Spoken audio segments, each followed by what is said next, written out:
This is my presentation on the psychological effects of the internet on romantic relationships. I chose to do a deep dive into how the internet is changing romantic relationships with other online users. So before we get started, I wanted to talk about which rubber ducky best represents how we are feeling at the start of this presentation. I would say I'm feeling like rubber ducky number 2 because I'm very excited about getting this presentation started. So let's begin. As the use of the internet in our daily lives has increased, it has also been used in the ways that we interact with others, such as friends, romantic partners, and online users. So, online dating, according to the Oxford Learners Dictionary, is the is using the internet to arrange to meet somebody and possibly begin a romantic relationship with them. So, before we discuss the different types of relationships that can even form through the internet, let's take a look at how these connections were even able to be formed. And this can be explained by the concept of interpersonal attraction. Oh, but before we get started, my research question is, how is the internet changing the way we date or connect with romantic partners? Okay, now we can get into interpersonal attraction. So, interpersonal attraction is the attraction between people that leads to platonic or romantic relationships. This attraction not only leads to friendship and love, but it can also lead to feelings of like towards a person or dislike. Um, for example, coworkers may see each other often, leading to a high possibility of friendship, but due to the stress from work, that friendship may never flourish or happen. And then interpersonal attraction is measured using a scale that was developed by Don Brin named the Interpersonal Attraction Judgment Scale. It is used by rating others based on their intelligence, their knowledge of current events, adjustment, likability, and desirability of being a partner. So there's different causes of interpersonal attraction. There's four. The first one is propinquity. So the more we see and interact with a person, the more we're likely to become a friend or a partner to them. This is like the previous coworker example I gave because they see each other often and they're more likely to become friends. Also, kind of same thing with partners. The more likely you see or the more you see a partner, or the more you see a person, the more likely they will be your partner.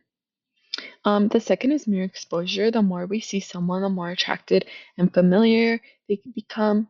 So think back to how you may always see that one stranger on campus that you think is attractive. The more you see them around, the more interest you will have in them. The third one is similarity attraction.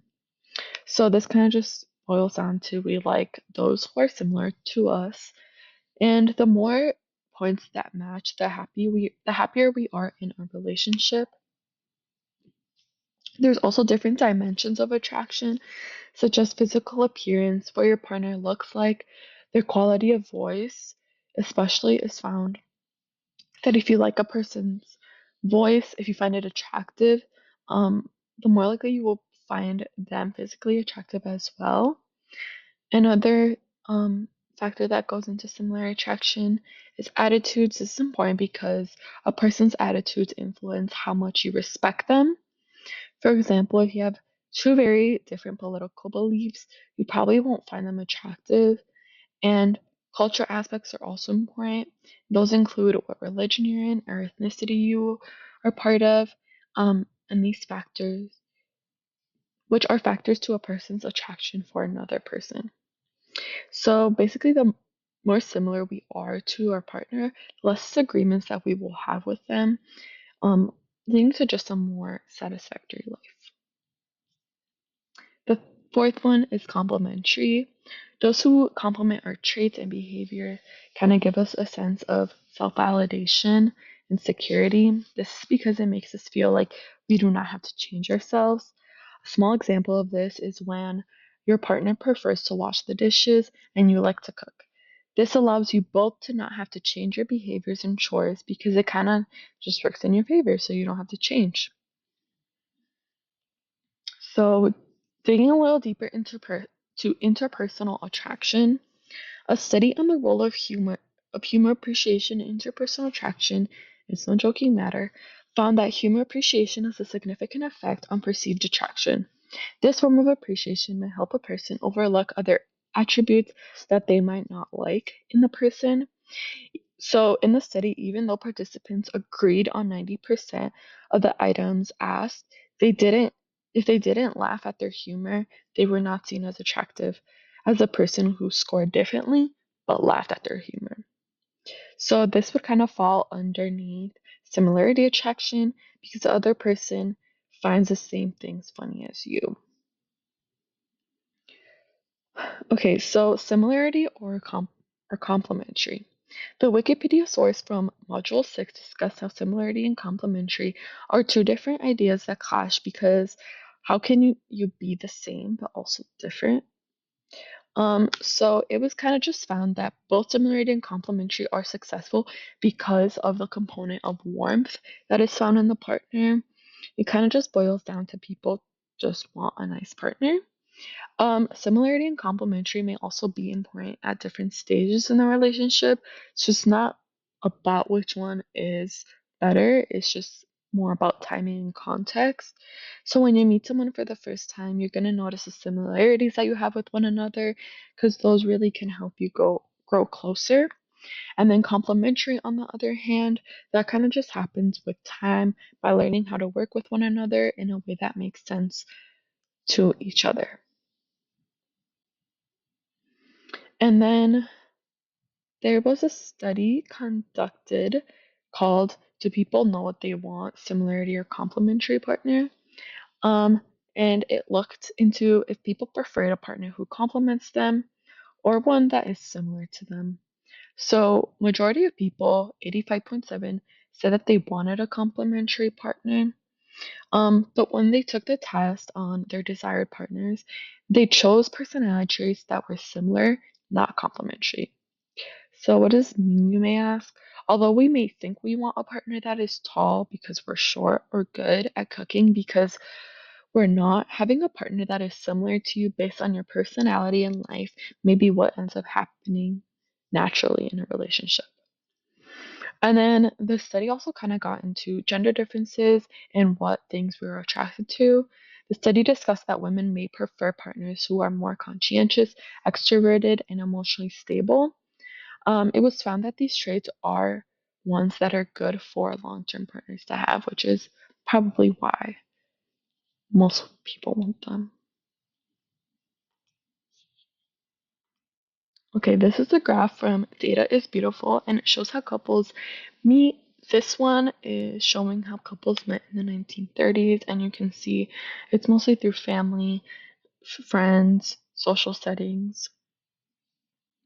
And then in 2024, we can see the dramatic change um, in how the other ways of meeting partners have significantly decreased. So some historical context.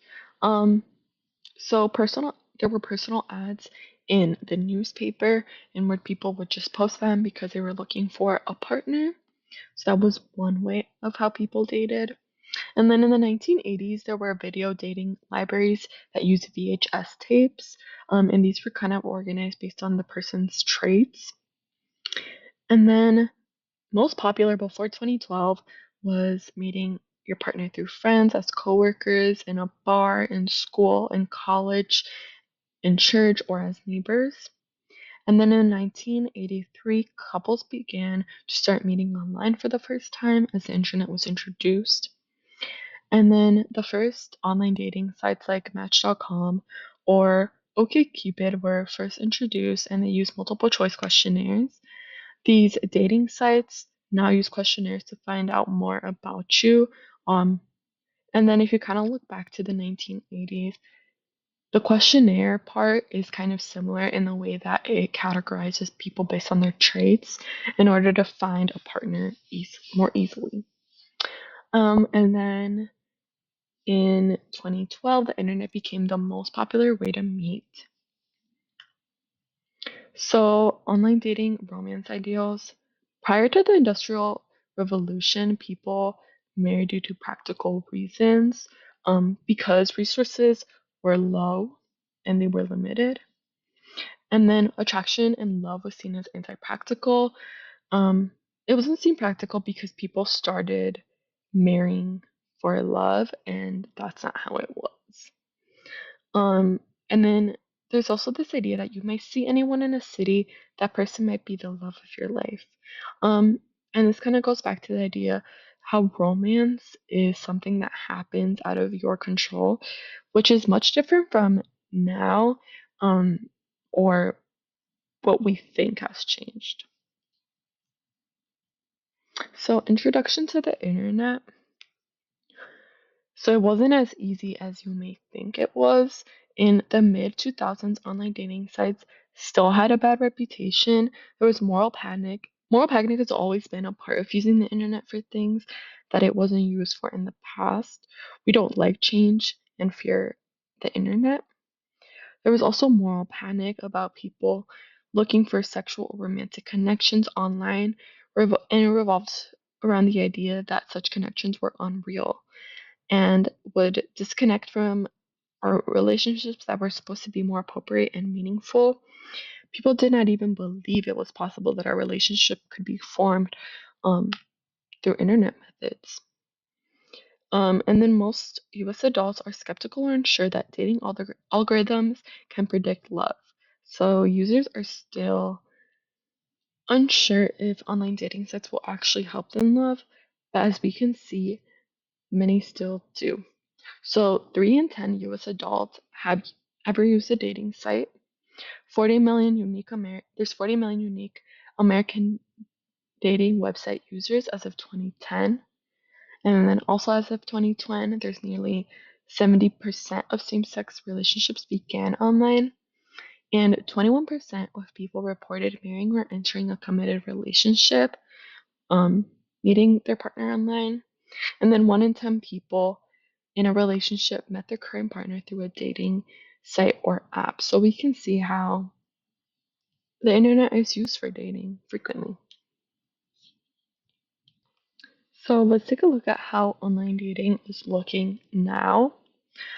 So currently Tinder is the top dating site and most popular among adults under 30. Tinder also leads with 100.6 billion swipes dating. So imagine how many people have swiped. And then there's also casual hookups to long-term committed relationships, um, that you can kind of go for in online dating settings. And then mobile dating apps bend the online and offline um, life. Since dating kind of is an in-person thing, it kind of switches. And then 42% of online users say that online dating sites have made the search of a long-time partner a lot easier. So it's definitely helping people out. So let's talk about online dating and some intentions that people might have. So about 1/3 of users have paid for online dating sites. This kind of showing that people are very committed to finding a partner. And then 44% of users want to meet a long-term partner while using a dating site. So many of them do want a long-term partner. And then 40% want to date casually, so there's also options for casual. And then Americans are split on whether online dating is a safe way to meet people. So we're very wary of people's intentions still. And then 42 have come across someone they think was trying to scam them. People are wary for a very good reason.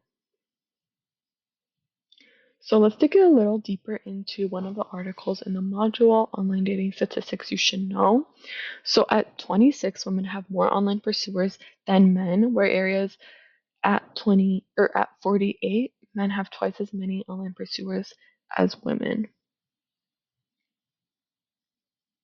So why does this occur according to the article, Preference versus Choice on Online Dating? So women were found to have fewer potential mates, which is one of the causes. So looking for a cooperative care arrangements and love. So men in their late 60s are more selective in who they contact. And then there's fewer they contact fewer of those who they do not meet in their preferred characteristics. So we can see that they're getting pretty selective. And then having a social personality may give people the confidence to be more selective in who they contact.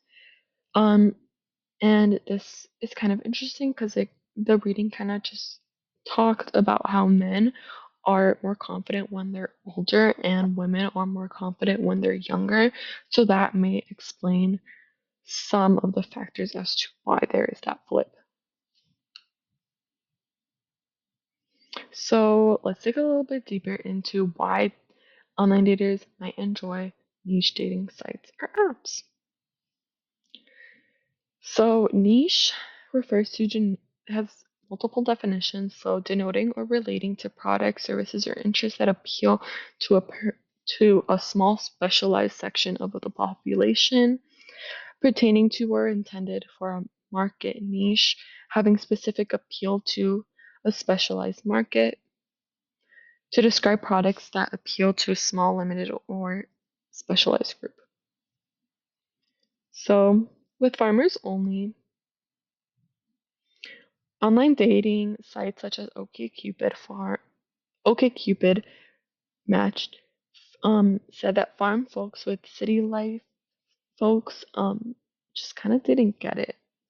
So there was that disconnect between um, users who matched, and then Farmers Only is a dating site for farmers which has 1.5 million users since 2014. And then the agricultural farmers have a unique lifestyle that they need a partner that can fit that lifestyle since it's so unique. And there's niche dating sites such as Veggie Date, Truck Passions, OK Comrade, Gluten Free Singles, Scruff, and Grinder that properly weigh the importance of certain aspects and features of someone's life.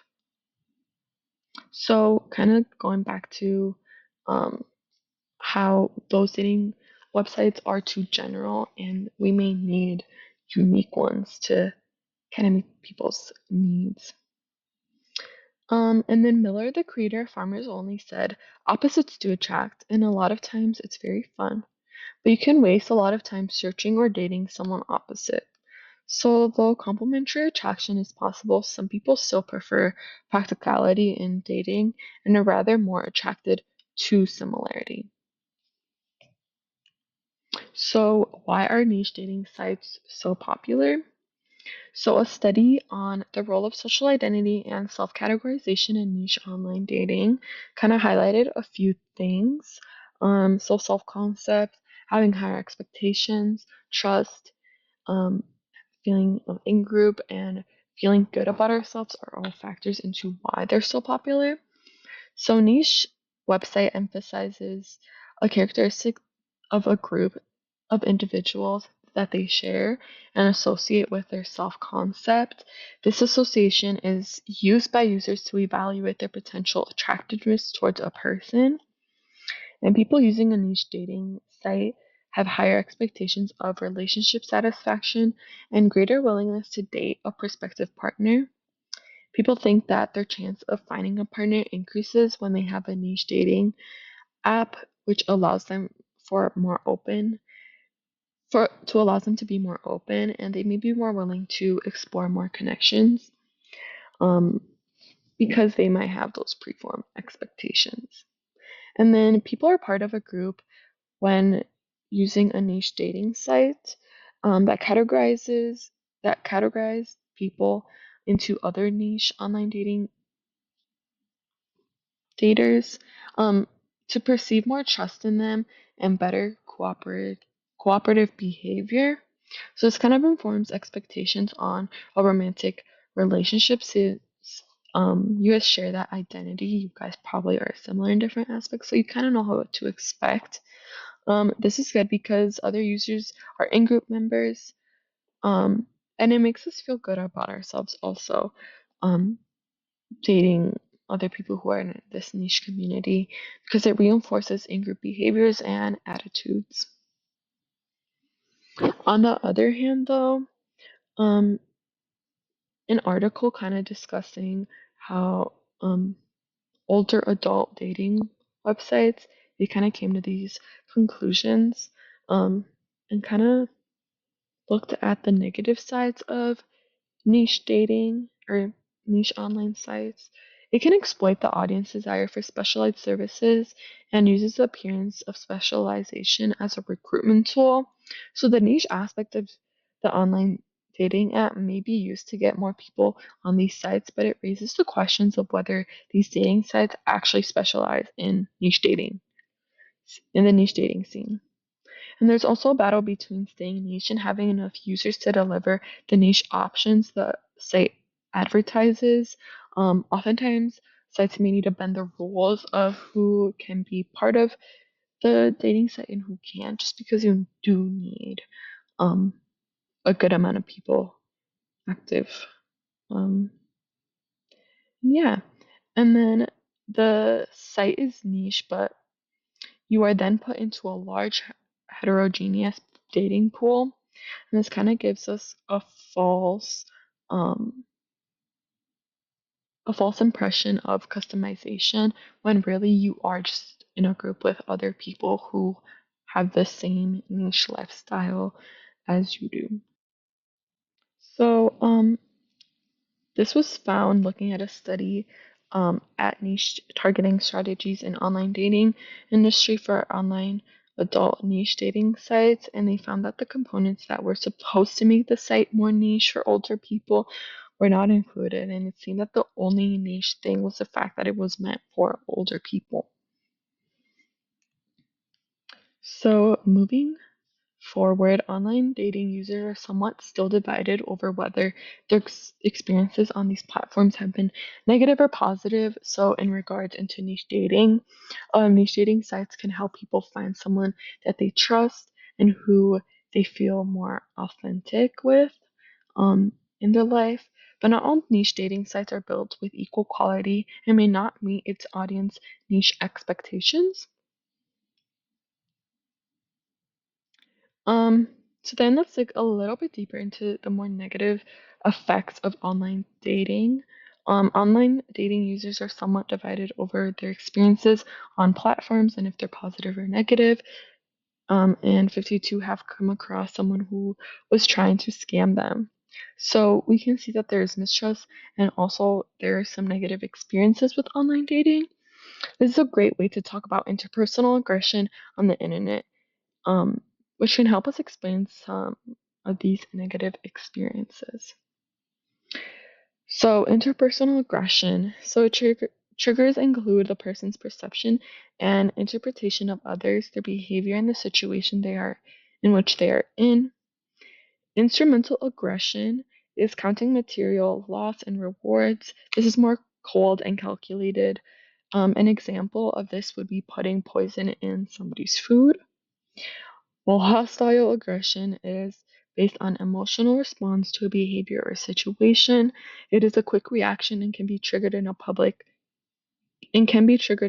since having an audience can make a can make aggression more likely.